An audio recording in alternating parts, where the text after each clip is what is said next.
So hello friends, hello students. So how are you? I hope you are fit and fine, and you are enjoying that all the videos and you have understood all the video. I hope. So today we are going to see the science towards green energy. The topic the thermal energy that is from Maharashtra State Board New Syllabus. So guys हम यहाँ पे आज देखने वाले हैं कि thermal energy based electric power station देखने वाले हैं। तो भाई इसके पहले जो हमने देखे थे एक प्रिंसिपल देखा था हमने जो कि इलेक्ट्रोमैग्नेटिक इंडक्शन प्रिंसिपल था जो कि फैराडे माइकल फैराडे ने लाया था वो प्रिंसिपल। जनरेटर देखे जनरेटर में क्या होता है, टरबाइन होता है, उसको रोटेट करने के लिए क्या हाई सोर्स ऑफ एनर्जी लगती है हमें in in the case of the means in the form of the liquid and the gas. ठीक है, तो हाई प्रेशर वो जनरेट करे जो कि टरबाइन घूमे। ठीक है, तो उसके हिसाब से अभी हम थर्मल एनर्जी देखने वाले हैं। ठीक है, सो सॉरी गाइस। तो देखिए किस तरह से मैं इसके पहले मैं आपको एक चीज बता देता हूँ कि थर्मल पावर स्टेशन कैसा होता है। इस डायग्राम में तो हम थोड़ा जान लेते हैं, बाद में थ्योरेटिकली पढ़ लेते हैं। ठीक है, सो देखिए डायग्राम आपके टेक्स्ट बुक में दी गई है। So in this diagram, so we can see observe a lot of things are here. So confusion की जरूरत नहीं, बहुत इजी है। बहुत ये पार्ट बहुत ज़्यादा इजी होता है, सिर्फ कंफ्यूजिंग नहीं होना है और आपको डायग्राम भी थोड़ा प्रैक्टिस करनी है इसको ड्रॉ करने के। देखिए गाइस, तो पहले क्या करना है, पहले यहाँ पे जो थर्मल पावर स्टेशन जो है, यहाँ पे एनर्जी सोर्स किसका लग रहा है? एक्चुअली एनर्जी सोर्स लग रहा है वाटर का। भाई वाटर को मतलब स्टीम करना पड़ेगा। वाटर के हिसाब वाटर जब वाटर की वाफ बननी पड़ेगी, स्टीम करना पड़ेगा उसको, मतलब जो भी स्टीम आएगा, यानी कि यहाँ पे जो दिया है एयर फ्यूल जो दिया है आपको, यहाँ पे बॉयलर है, वाटर बॉयलर। तो यहाँ पे जो चीज़ है गाइस, यहाँ पे हम कोल का यूज कर रहे हैं वाटर के लिए, यानी कि वाटर को गर्म करने के लिए यहाँ पे वाटर है और कोल का यूज कर रहे हैं हम यहाँ पे। तो वाटर गर्म करने के लिए कोल का यूज यहाँ पे हो रहा है गाइस। ठीक है, तो उसके बाद जो भी वाफ निकलेंगी कोल की, तो जो भी वाफ निकलेगी तो वो हम जो भी whatever the vapours are there that is go through out from the stack. Stack से एक ऐसी रिमूव होगी, तो इसलिए यहाँ पे स्टैक इन्होंने बना गया है। यानी कि जो भी यहाँ से फ्यूल एयर जो रहेगा, फ्यूल यहाँ पे कोल यूज कर रहे हैं। ठीक है तो जो भी उसका वेपर रहेगा स्टैक के थ्रू आउट बाहर निकल जाएगा। ठीक है, गैसेस में परिवर्तन हो गया। ठीक है, फिर उसके बाद जो भी उसकी जो स्टीम जो बनेगी, टरबाइन में गिरेंगे। टरबाइन के गिरने के कारण जो है टरबाइन उसको टरबाइन गिरने का टरबाइन क्या होगा, रोटेट होगा गाइस। रोटेट होने के बाद जो भी वार्म वाटर की वजह से स्टीम की वजह से जो टरबाइन रोटेट होने के बाद इलेक्ट्रिसिटी जनरेट होगी। इलेक्ट्रिसिटी जनरेट मतलब जनरेटर में जाके वो इलेक्ट्रिसिटी जनरेट होगी।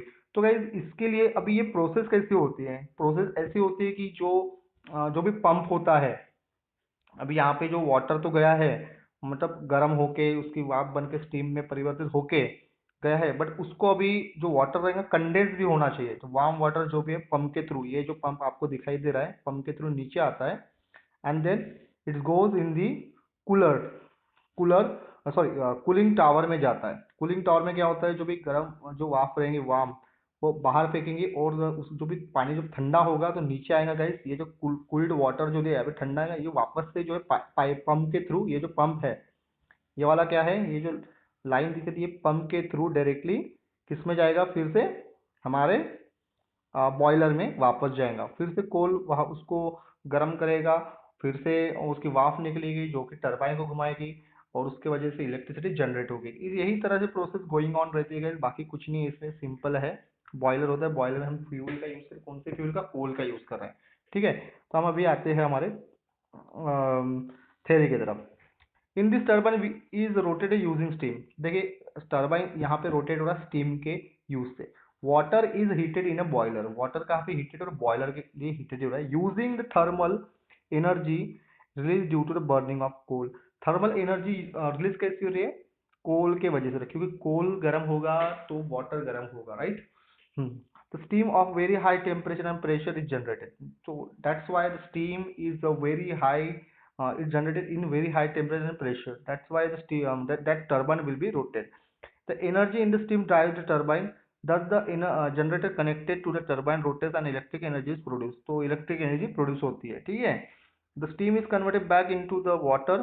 जो भी steam रहती है तो वहाँ जो रहती है वो कन्वर्ट होती है, कंडेंस होती है वाटर में। वार्म वाटर जो कंडेंस होता है भाई कहाँ पे जाता है, कूलिंग टावर में जाता है। कूलिंग टावर में जो भी उसकी जो वाफ रहती है वो कूलिंग टावर से बाहर जाती है, और ठंडा होने का जो वाटर जो रहता है फिर से पंप के थ्रू बॉयलर में जाता है। ठीक है, इतना ही दिया है। देखिए यहाँ पे आपको ट्री डायग्राम के थ्रू भी दिया है। Fuel coal boiler for the conversion of water to steam, steam turbine generator and electric energy. तो जो भी सिस्टम यहाँ पे यूज हो रही है भाई, स्टीम हो रही है, जो भी सिस्टम जो मतलब रिपीट हो रही है, रिपीटेशन जो हो रहा है वो चीज वाटर के थ्रू हो रहा है, जिस जो कि मैंने आपको बता दिया है। तो देखिए since thermal energy is used here to generate electric energy, and such power plants are called as thermal power plants। इस टाइप के प्लांट्स को हम कहते हैं थर्मल पावर प्लांट कहते हैं। अब यहाँ पे केमिकल एनर्जी इन कोल होता है, chemical energy coal, thermal energy, kinetic energy in steam, kinetic energy in turbine, electric energy. भाई ये भी क्यों, केमिकल एनर्जी इन कोल होता है गाइस, ठीक है।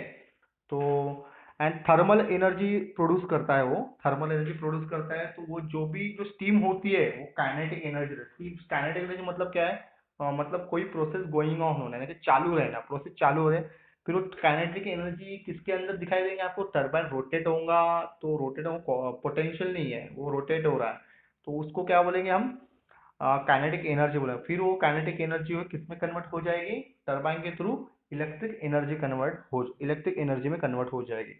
इसी तरह से सब चीजें दी हुई है, तो हमको थोड़ा ध्यान देना है इसमें।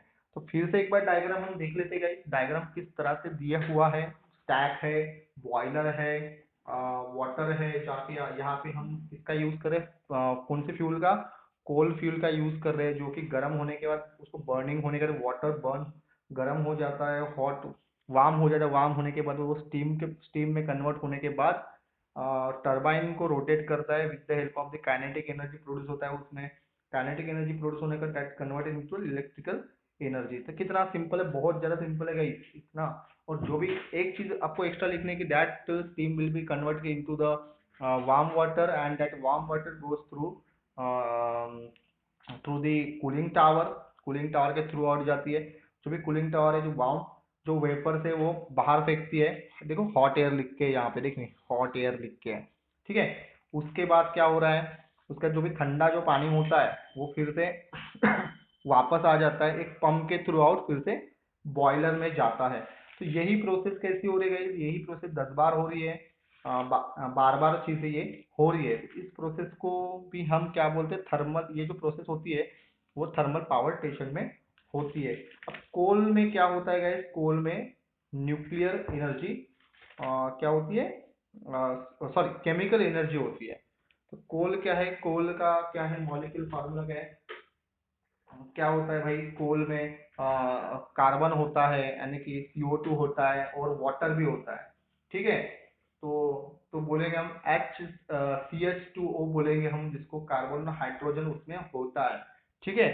केमिकल करके इसमें केमिकल एनर्जी भी लगी है, जो कि कोल में होती है, और उसमें वो थर्मल एनर्जी परिवर्तित हो रही है, and that thermal energy from the steam that is convert into the kinetic energy that is in steam, and then that kinetic energy of the steam that is converted into the kinetic energy of in turbine, and then that kinetic energy of turbine that is converted into the electrical energy, ठीक है। तो इस type में आपको लिखना है, बहुत simple है।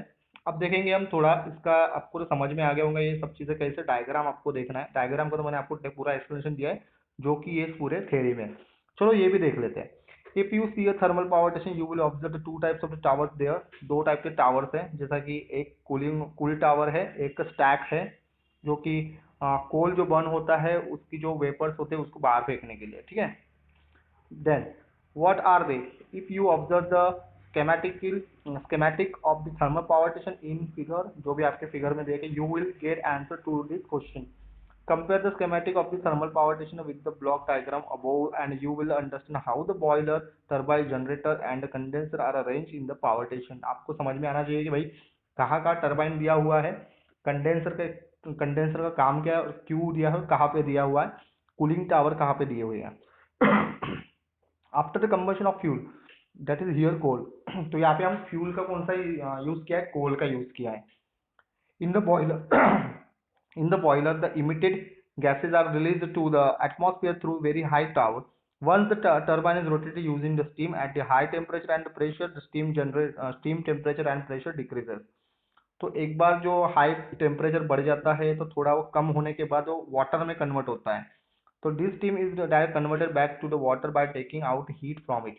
ठीक है, that is by cooling tower, means cooling cooling करता है उसको। ठीक है, this is done in the condenser using water in the cooling tower. The water in cooling tower is circulated through the condenser. Heat energy steam in the steam is given to the water and the steam condensed back to the water. The heat absorbed by the water is then released to atmosphere through vapor and heated air through cooling tower. Although thermal power generation is the major way of the electricity generation today, it suffers from the certain problem। देखिए भाई, जो कि simple है, जो मैंने बोला वही यहाँ पे दिया हुआ है, कोई ऐसा बड़ी बात नहीं। जैसे आपको अगर डायग्राम याद रखेंगे गाइस तो आप आराम से इसका एक्सप्लेनेशन लिख सकते हो। ठीक है, तो यहाँ पे इसके कुछ प्रॉब्लम दिए गए, यानी कि थर्मल पावर स्टेशन के प्रॉब्लम भी हम देखेंगे, जैसा कि एयर पोल्यूशन होता है, कोल जो होता है, कोल में होता है एयर पोल्यूशन होता है, carbon dioxide, sulphur oxide, nitrogen oxide which are harmful to the health. बहुत हेल्थ, इसमें आपको पूछा जा सकता है प्रॉब्लम भी क्या होते हैं, ये पूछा जा सकता है what is the effect of the thermal power station, तो आपको ये लिखना आना चाहिए। सेकंड पॉइंट देखते हैं, along with the emission of the gases due to the burning of the coal, soot particles are also released into the environment. This may cause so serious health problems related to the respiratory system। तो भाई जो भी burning of the कोल से जो भी बहुत ही serious problem हो सकता है किसी किसी को, इन्वायरमेंट को भी बहुत ही ज़्यादा नुकसान होता है, क्योंकि वेपर्स पूरे बाहर निकल रहे हैं, तो बहुत ज़्यादा इन्वायरमेंट को प्रॉब्लम हो सकता है। इससे थर्मल पावर स्टेशन जितना यूजफुल है उतना ही हार्मफुल है ह्यूमन बींग्स के लिए और एनवायरमेंट के लिए भी। थर्ड पॉइंट यह है, reserve of the fuel use in the method that is coal are limited, therefore in the future there will be the limitation on the availability of the coal। और जिस तरह से अभी कोल यूज हो रहा है गाइस, हो सकता है कि आने वाले समय बाद कोल खत्म हो जाए, हमें मिले नहीं। ठीक है, तो इस तरह से थर्मल एनर्जी पावर स्टेशन था गाइस, बहुत ही इजी था, हार्ड बिल्कुल भी नहीं है। तो यहाँ पे हम क्या क्या करें, एक बार फिर से रिपीट कर लेते हैं। हम बॉयलर हम यूज कर रहे हैं यहाँ पे, बॉयलर बॉयलर में क्या क्या है, फ्यूल है, जो कि in case of the coal, coal के फॉर्म में फ्यूल हम यूज कर रहे हैं, कोल यूज कर रहे हैं। किसके लिए बर्न कर रहे हैं, बर्न जो कि वाटर वार्म हो जाए, वाटर वार्म होने के बाद उसको स्टीम में कन्वर्ट हो रहा है, स्टीम दैट इज स्टीम क्या कर रही है, फिर रोटेट किसको कर रही है, टरबाइन को रोटेट कर रही है, एंड टरबाइन जनरेटर में इलेक्ट्रिसिटी प्रोड्यूस कर रहा है। ठीक है, उसके बाद उसके बाद जो भी स्टीम जो रहेगी वो कन्वर्ट किस में हो रही है, फिर से वाटर में हो रही है, कंडेंस होके वार्म वाटर में, और जो वार्म वाटर जो रहेगा गाइस वो कूलिंग टावर में जा रहा है एक पाइप, एक पंप के through, and then that whatever the hot air and vapor, it will be through out from the cooling tower, and then whatever the uh, uh, cool water will be there, that is again goes throughout the pump in the boiler। ठीक है, तो इस तरह से ये process चालू रहती है, टरबाइन रोटेट होते रहता है, हमने देख लिया सब चीजें, प्रॉब्लम भी इससे उतनी ही ज्यादा होती है। तो याद रखना, जो भी चीज घूमती है, जो भी गोइंग ऑन रहती है, प्रोसेस में रहती है, उसको हम काइनेटिक एनर्जी बोलते हैं। जो भी एकदम स्टेशनरी रहता है उसको हम पोटेंशियल एनर्जी बोलते हैं। ठीक है, इतना याद रखना है। I hope you have understood this. एक बार आपको फिर से इसको अच्छे से पढ़ना है, मैंने कि जब मैं एक्सप्लेनेशन दे रहा हूँ तो आपको बुक में लेके रहना है। ठीक है, और अंडरलाइन करते जाना है कि कौन से मेन पॉइंट्स है। So I hope you have understood this video. In the next part, we are going to see the nuclear energy and there is problem how the nuclear energy works in the power station। Let me see। Okay, so we will see in the next part। तो अभी यहाँ तक ही हम रुकेंगे यहाँ पे, आगे का पार्ट मैं कल या थोड़ी देर में अपलोड कर दूंगा। So thank you so much, stay safe and stay home।